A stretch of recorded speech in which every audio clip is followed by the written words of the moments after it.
All right, good morning. Thank you for joining us here at Inspire the Spirit. So it's our last Wednesday of August. Starting in September, we have 4 Wednesdays after Labor Day. We're going to do a little 4-week series of taking a deeper dive and a look into Jesus and who Jesus was.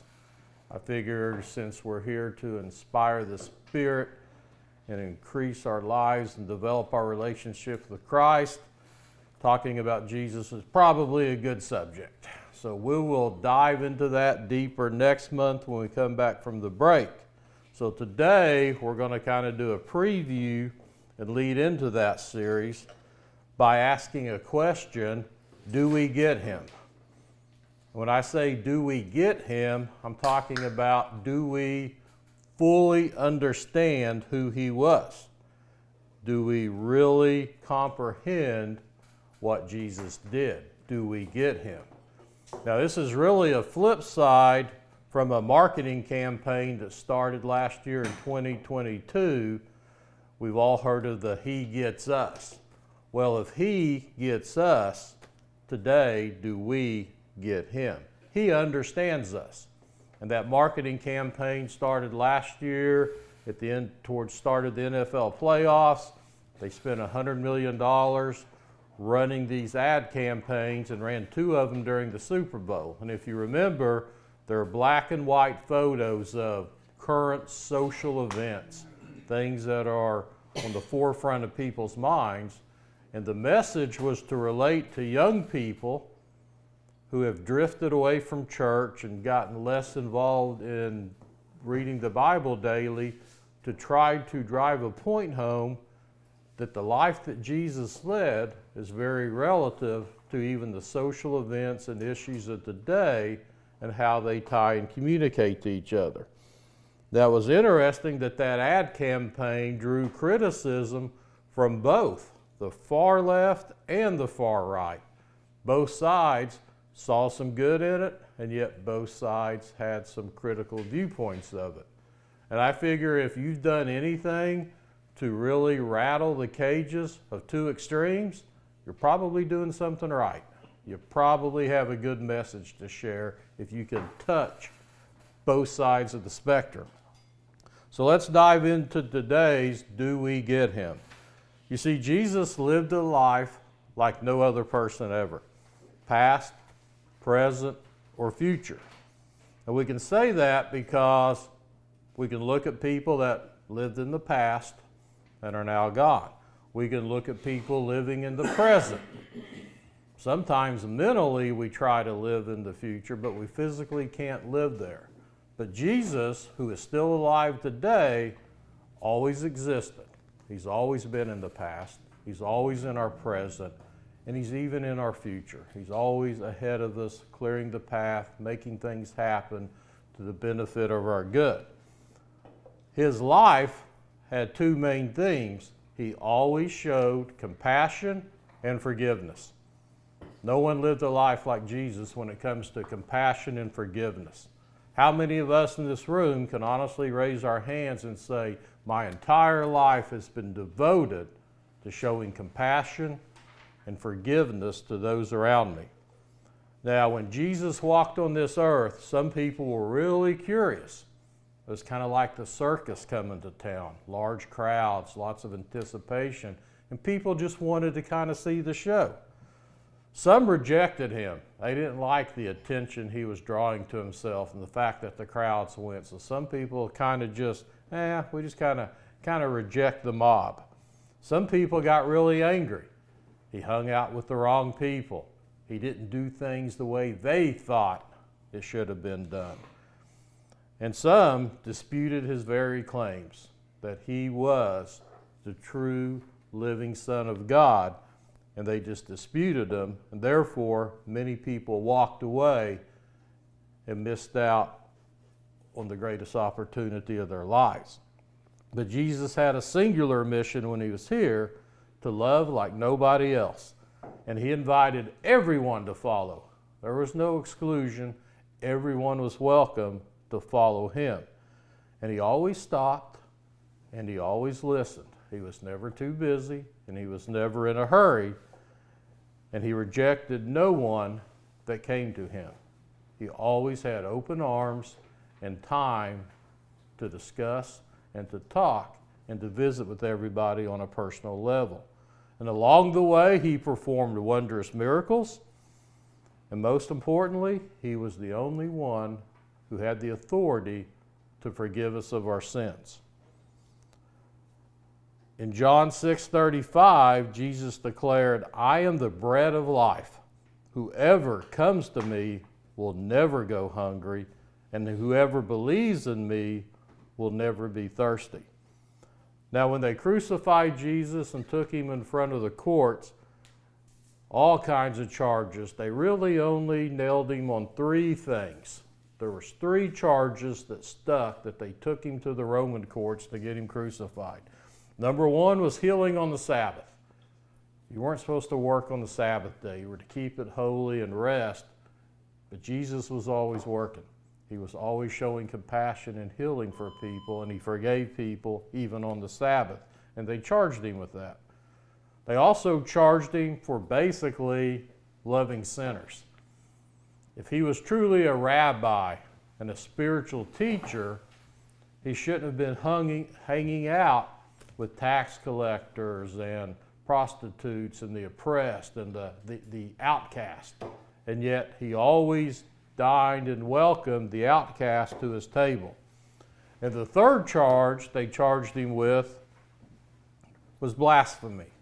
And that was the biggest one. They did not like the fact that he claimed to be exactly who he was, the Messiah and the Son of God. You see, Jesus came to satisfy our need for what we are all missing.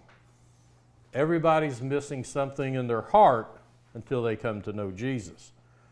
Did he come to provide all of our provisions and meet our needs? Yes. Provided food. He fed 5,000. He brought health. He healed those that had leprosy, and he let crippled and lame to walk again. And he always provided us with the human emotion of love. But above all, he gave us atonement. Atonement for our sins, that we could no longer be separated from God the Father. Now, we're all hungry for something. Everybody gets up every morning hungry to do or to feel or to accomplish something. So what are you hungry for today? You may be hungry for the donut in front of you. You just may have that physical hunger need. And all you care about when you get up is, where's your next meal? What am I going to have? Some people will eat breakfast and talk about what they're going to have for dinner that night. We're always pursuing hunger. But we're not talking about physical hunger. Some of us are looking for love, right?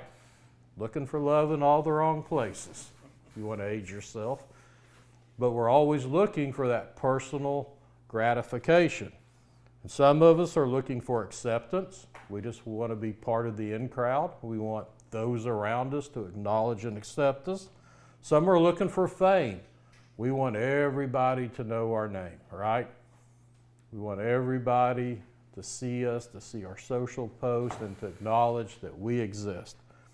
But how many of us are truly wake up every day thinking about our salvation? That our salvation is secured through the blood of Christ. And unfortunately, a lot of people are missing out on that. Do we get him? Do we understand he came to provide so much more than just this short temporal life we live here on earth? He came to provide us a spiritual dwelling with him for eternity. Have you ever had a sleepless night? Anybody ever had a night where you just toss and turn? You stare at this, they got a lot of hands today, a lot of tired people. You stare at the ceiling fan. Your mind cannot turn off. And you go down that downward spiral of connecting dots.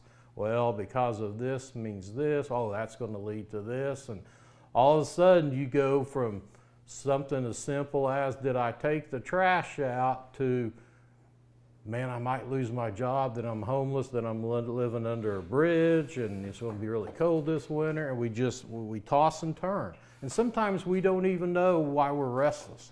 And one thing, when you're restless, no one else stays up with you. So you just kind of toss and turn and stare. You might get up, walk the hallways of your house, go sit in another room. If you're like me and a lot of people, you might go open the refrigerator door for no reason other than you just don't know why. But the key is, when we are all in the dark is when Jesus draws the closest. And not just at night when it's dark, but even in our lives, when we're going through a dark time in life, when we're going through trials and tribulation, Jesus truly is drawing the closest to us, because he calls his sheep by name. When you're restless, when you're tossing and turning, God may be prompting you to just have a discussion, to just talk to him. He knows, he listens, we should talk to him. Those are the times that we need to become consciously aware, I'm being prompted. I need to pray. I just need to seek out God's peace in this moment, because he's calling me to rest in him, to turn my problems over to him, and just to sit in awe of his power and his glory. In John chapter 10, verse 7, therefore Jesus said again, very truly I tell you, I am the gate for the sheep.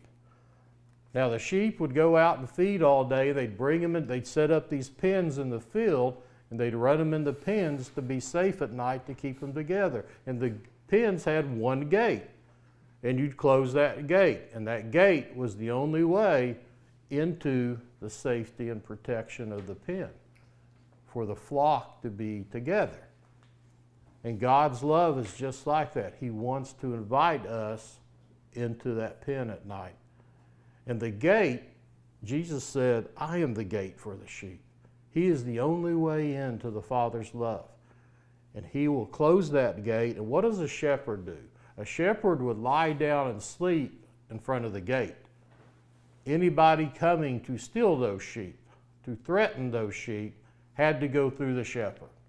And the shepherd was willing to lay his life down at all costs to protect the sheep in the pen. So next time you're tossing and turning, do we get him? Do we understand he's offering us peace and rest? We need to just step into that pen of God's love and allow Jesus to close the gate and just lie down in front of us. What does it take to live a great life? Is it a good night's sleep? A lot of people will tell you it takes money. If I had unlimited amounts of money, I'd have a good life. I'd be stress-free, worry-free, whatever. Some people say it's good looks. I know how that feels. It's really hard being my wife's arm candy every day, but I do the best I can. Some people say it's having a purpose, a soul mission in life, or having a set of goals that you're constantly striving for, and to have that personal satisfaction of checking off that to-do list every day, that sense of accomplishment. But people that have all those things, money, good looks, goal setters, they still struggle in life, because there's always something missing until you get him, until you get Jesus into your heart. Jesus said, I am the true vine. You see, Jesus came to give us a faith-filled, vibrant, fruit-filled life. The vine is like a tree trunk or a stalk of a tomato plant. And from that vine goes what? Branches. And where does the fruit sit? The fruit hangs from the branches.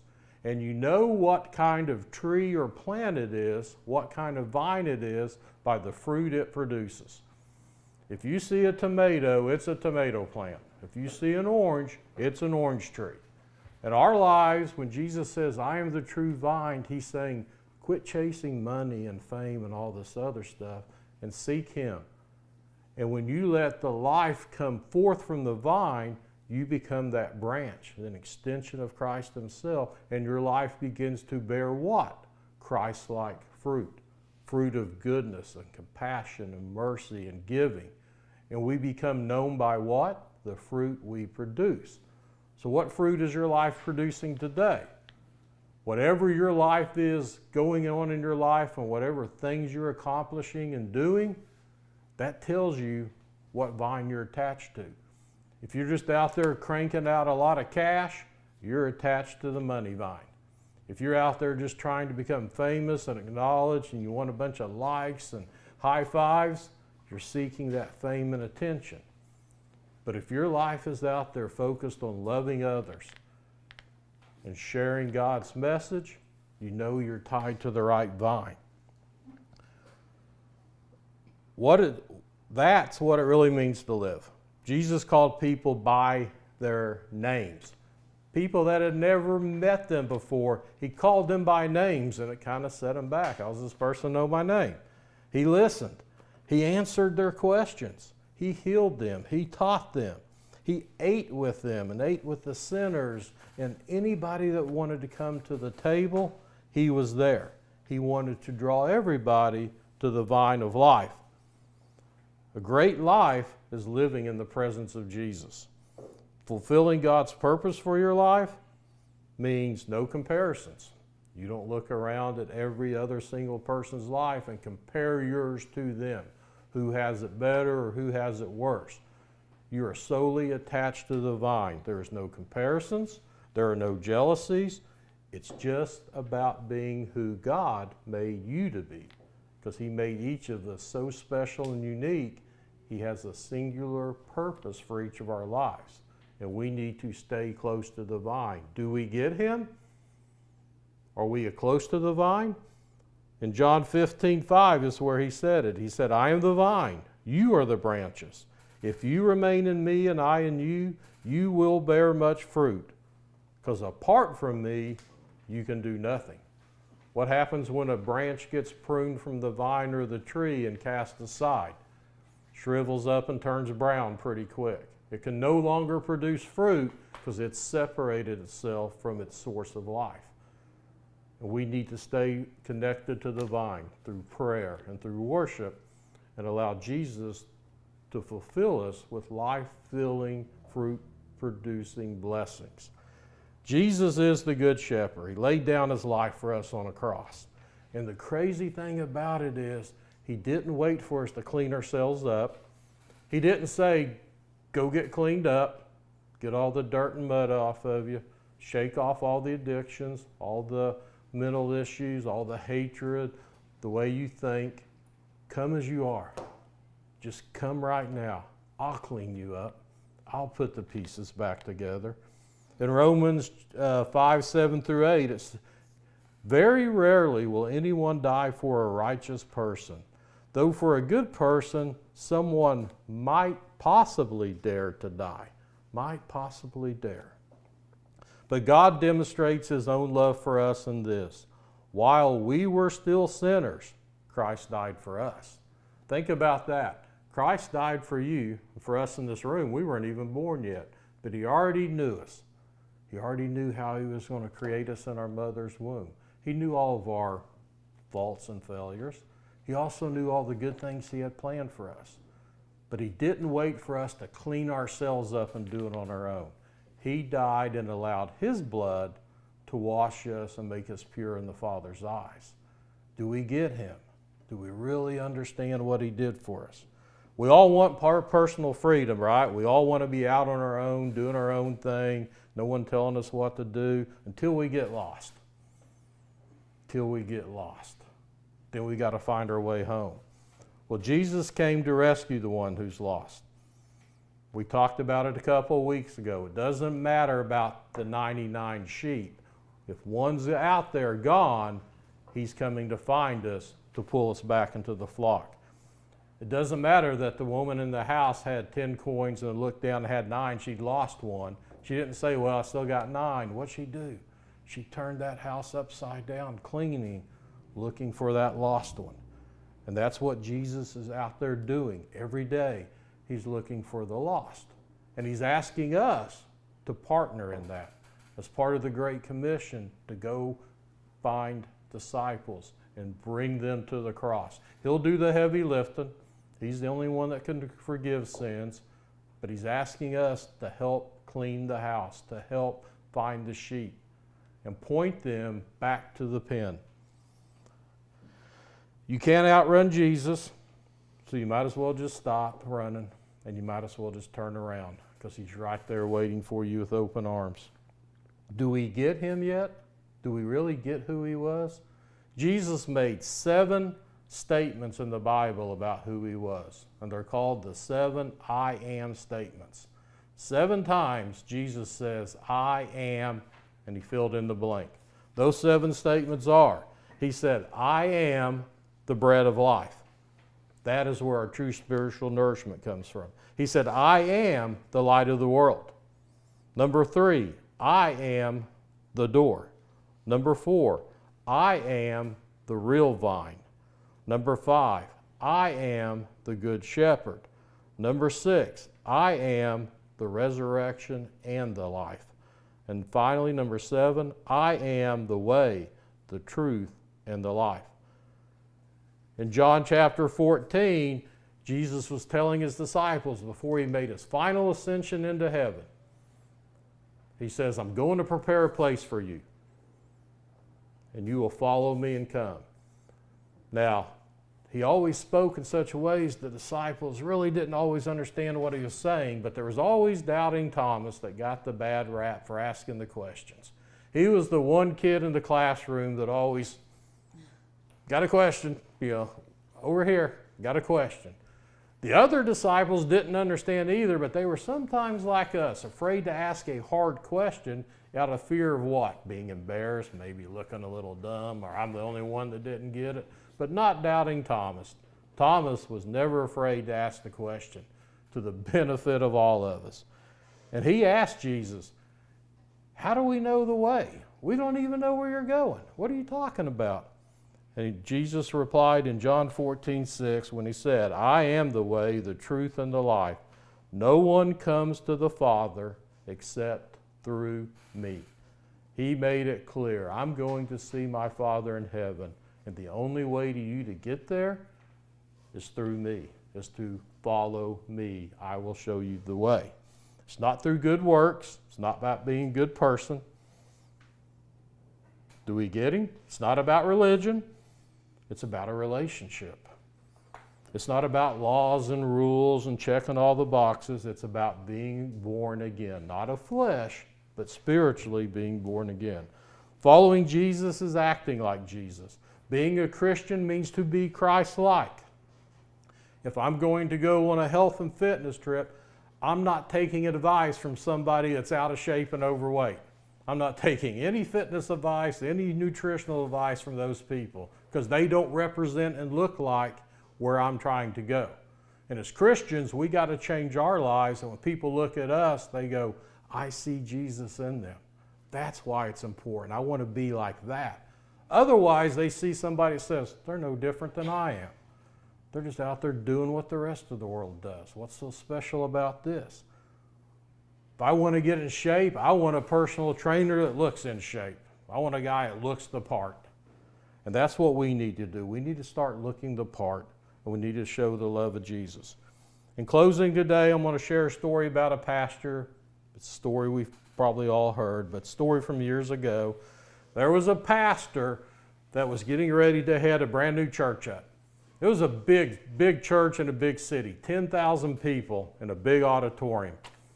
And he was named the new pastor. On the Sunday he was going to be introduced as the new pastor, he dressed up like a homeless guy. Put on the stocking cap, the raggedy clothes, the shoes with his big toe sticking out, and put dirt and mud all over him. And he showed up to church 30 minutes before service, and he walked around the parking lot as 10,000 people came in to park in their cars and their Sunday best to meet the new pastor. And the new pastor was dressed as a homeless guy, walking around the parking lot, introducing himself not as a pastor, just saying hi. And he was asking for some change, for some food. Out of 10,000 people, he said not one single person even gave him some loose change. And as he walked around just saying hi to people, most people ignored him and looked away. He said out of everybody for that entire 30 minutes walking that parking lot, only 3 people even said hello to him, even acknowledged he was there. They looked the other way to get into the church. They avoided him. Well, as church service was getting ready to start, he walked into the church and he went to the front row and he sat down right in the front row in front of the stage. Here's this homeless guy sitting in the front row of this massive congregation. And what happened? An usher came up to him and asked him if he would kindly follow him and moved him to the back row. So now he's sitting on the back row watching his new church. And they do the worship songs, and they go through the weekly announcements, and then the head of the church board gets up and gets the microphone and says, we're all excited today. We're here to welcome our brand new pastor. And he calls them up there. Everybody starts clapping and looking around. Where is he? Homeless man stands up from the back and begins to walk down the center aisle. And the clapping began to slow down. And people were looking at each other. And he walks up on the stage, takes the microphone. He hugs the head of the church board who was in on it. He knew what was going to happen. And he turned to face his congregation, which was now dead quiet. And he paused. And he just looked at them for a while. And he recited Matthew 25, 34 through 40. He said, then the king will say to those on his right, come, you who are blessed by my Father, take your inheritance, the kingdom prepared for you since the creation of the world.